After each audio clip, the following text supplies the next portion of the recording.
দেখা যাবে দেশ জুড়ে খবরে, রয়েছে খবরে নেই দুনিয়ায়। তিলোত্তমা ঘুমিয়ে কবরে, জীবনের সুরক্ষা যেখানে, রক্ষা পেল না সেথা ডাক্তার।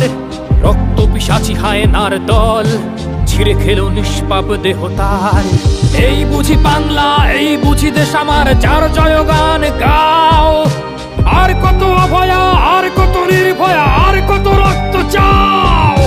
পাপী করে ধর্ষণ, দেশ করে দর্শন, কর্তৃপক্ষ কিছু কয় না। লিঙ্গ ছিন্ন করে ধর্মতলার মোড়ে কেন যে টাঙিয়ে রাখা হয় না। সাধারণ জনগণ করছে আন্দোলন, এমন সাজা কি হতে পারে না। যেন অভয়ার আত্মাও অট্ট হাস্যে বলে, দেখ বাপ বাপকেও ছাড়ে না। লক্ষ্য কি আজ দেখ